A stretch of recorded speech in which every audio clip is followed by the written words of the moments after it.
মই এই মুহূৰ্তত উপস্থিত আছোঁ কৰিমগঞ্জ জিলাৰ পাতাৰকান্দি সমষ্টিৰ ৮ নম্বৰ ৰাষ্ট্ৰীয় ঘাইপথত। আৰু এই পথটো হৈছে অসম আৰু ত্ৰিপুৰাৰ সংযোগী একমাত্ৰ পথ। প্ৰাক নিউজৰ দৰ্শকসকলে দেখিবলৈ পাইছে কেনেদৰে এই ডাঙৰ ডাঙৰ পণ্যবাহী ট্ৰাকবিলাক যাই আছে আৰু দেখিবলৈ পাইছোঁ ইয়াৰ ৰাষ্ট্ৰীয় ঘাইপথ নে কোনো খেতিপথাৰ ইয়াৰ গম পোৱাত টান হৈ পৰিছে। কিমান জীৱনৰ ঝুঁকি লৈ ট্ৰাক চালকসকলে যাই আছে, লগতে সৰু সৰু যিবিলাক গাড়ী আছে সিহঁতো চলিব লগা হৈছে। আচলতে এই পাতাকান্দি সমষ্টিৰ প্ৰৱেশদ্বাৰ এই কানাই বাজাৰ, যিখন কানাই বাজাৰৰ পৰা পাতাৰকান্দি এই চহৰৰ আৰু আগত মুণ্ডমালা, এইখিনি 7 কিলোমিটাৰলৈ জেগাৰ অৱস্থা অত্যন্ত ভয়ানক হৈ পৰিছে। যোৱা 4 বছৰত প্ৰতিদিনা এইটো ৰাস্তা দি শ গাড়ী চলাচল কৰি থাকে, কিন্তু আজিৰ দিনত 24 ঘণ্টাৰ মাজত 12 ঘণ্টা ইয়াত গাড়ী ফাঁচি থাকিব লাগে, কিয়নো ৰাস্তাৰ ইমান বেয়া অৱস্থা হৈছে যে মানুহ খোজকাঢ়ি চলিব নোৱাৰা হৈছে। এই পাতাকান্দি সমষ্টিৰ ৰাইজৰ লগতে চুবুৰীয়া ৰাজ্য ত্ৰিপুৰাৰ ৰাইজেও জমৰ যাতনা ভুগিব লগা হৈছে। কিন্তু ইয়াক লৈ অসম চৰকাৰ, কেন্দ্ৰীয় চৰকাৰৰ কোনো ধৰণৰ কোনো খেয়াল নাই, যাৰ বাবে আজিৰ দিনত এনে পৰিস্থিতি হৈছে। আৰু এই যিটো ৰাস্তা আছে, এইটো ৰাস্তা দি কৰিমগঞ্জ জিলাৰ সাংসদ, পাতাকান্দি সমষ্টিৰ বিধায়ক ধৰি ৰাতাবাৰী সমষ্টিৰ বিধায়ক সকলে এইটো ৰাস্তা দি যোৱা অহা কৰে, কিন্তু তেওঁলোকৰ চকুত নপৰে যে এই ৰাস্তাটো এনে অৱস্থা। এই ৰাস্তাটো লৈ বহু দিন ধৰি বহু দল সংগঠনে বহু ধৰণৰ আন্দোলন কৰি আহিছে। ইয়াৰ পিছত কিন্তু গা লৰা নাই অসম চৰকাৰৰ গড়কপ্তানি বিভাগৰ মন্ত্ৰী হিমন্ত বিশ্ব শৰ্মাৰ। যোৱা ৰাতাবাৰী উপনিৰ্বাচনত আহি ডাক্তৰ হিমন্ত বিশ্ব শৰ্মাই কৈ গৈছিলে যে বৰাকৰ ৰাস্তা ঘাটত আৰু উন্নতি কৰা হ'ব, মানুহ চলাচলৰ উপযোগী কৰা হ'ব। কিন্তু এইবিলাক বাদ দি বৰ্তমান দিনত এই পাতাকান্দি সমষ্টিৰ যিটো 8 নম্বৰ যিটো ৰাষ্ট্ৰীয় ঘাইপথ, ইয়াৰ ইমান চৰম অৱস্থা যে তাক ক'বলৈ গ'লে মানে ভয়ংকৰ পৰিস্থিতিৰ সৃষ্টি হয়।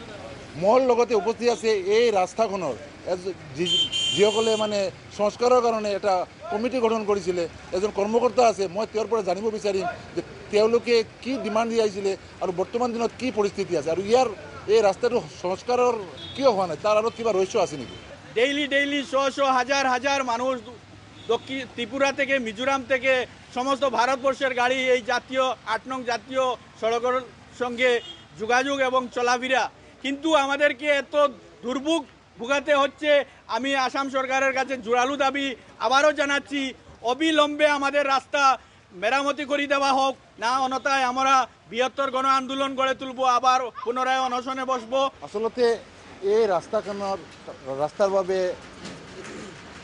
বাহিৰৰ ঠিকাদাৰক ঠিকা দিয়া হৈছিলে, যাৰ বাবে তেওঁলোকে আজিলৈকে আহি পোৱা নাই। আৰু ইয়াৰ কাৰণে জমৰ যাতনা ভুগিব লগা হৈছে ৰাইজৰ। স্থানীয় বিধায়কে ধৰি সাংসদ, বিভাগীয় মন্ত্ৰী সকলে বাৰে বাৰে প্ৰতিশ্ৰুতি দি আহিছে, কিন্তু প্ৰতিশ্ৰুতিৰ কোনো ফল আজিলৈকে পৰিলক্ষিত হোৱা নাই। মোৰ লগত আৰু আন এজন এই পাতাকান্দি চহৰৰ আন এজন ৰাইজ আছে। মই তেওঁৰ পৰা জানিব বিচাৰিম যে তেওঁলোকে কি মানে বৰ্তমান দিনত যেনে অৱস্থা, তেওঁলোকে কি মানে মনৰ ইচ্ছাটো কি তেওঁলোকৰ? আচলতে আমাৰ এই যিটো অসম ত্ৰিপুৰা 8 নং ৰাষ্ট্ৰীয় ঘাইপথটো আজি নহয়, প্ৰায় অনুমানিক 5 বছৰৰ ধৰি এনে মানে বেহাল অৱস্থা হৈ আছে। যি সময়ত মানে 2016 চনত যেতিয়া বিজেপি চৰকাৰ গঠন হৈছিল, তেতিয়া আমাৰ পাতাৰকান্দিৰ বিধায়ক কৃষ্ণেন্দু পাল ডাঙৰীয়া পাতাৰকান্দিৰ পৰা নিৰ্বাচিত হৈছিলে, আৰু তেখেতে আমাক আশ্বাস প্ৰদান কৰিছিলে যে তেখেত যদি বিধায়ক নিৰ্বাচিত হয় তেতিয়াহ'লে আমাৰ ৰাস্তাটো, আমাৰ এই ঘাইপথটো সংস্কাৰণ কৰি দিব। কিন্তু আজি ইমান লাজ লগা এটা কথা যে এই ৰাস্তাটো দি পেলাই প্ৰতিদিনে হাজাৰ হাজাৰ মানুহ ইয়াতে যাতায়াত কৰি থাকে। আমি ক'ব খুজিছোঁ যে এই ৰাস্তাৰ যিটো বেহাল ব্যৰ্থতা, এইটো বৰ্তমান চৰকাৰৰ ব্যৰ্থতা আৰু আমাৰ পাতাৰকান্দিৰ যে স্থানীয় বিধায়ক আছে কৃষ্ণেন্দু পালৰ ব্যৰ্থতা। আচলতে উন্নয়নৰ কথা কৈ অহা বিজেপি চৰকাৰে আজিৰ দিনত কৰিমগঞ্জ জিলাৰ পাতাকান্দি সমষ্টিৰ যিটো এটা প্ৰধান সমস্যা হৈ থিয় হৈছে, এই যিটো ৰাষ্ট্ৰীয় ঘাইপথ, এইটো ৰাষ্ট্ৰীয় ঘাইপথ ক'বলৈ গ'লে লাজ লাগে, কিয়নো ইয়াতে আপোনালোকে দেখিবলৈ পাইছে কিমান ডাঙৰ প্ৰকাণ্ড গৰ্ত হৈ আছে। খেতিপথাৰৰ দৰে ৰাস্তাৰ পথটো যে আছে, এইটো ক'বলৈ গ'লে মানে এইটো বেয়া লাগে কি এইটো পথটো হয়, এইটো ৰাষ্ট্ৰীয় ঘাইপথ হয় নে খেতিপথাৰ?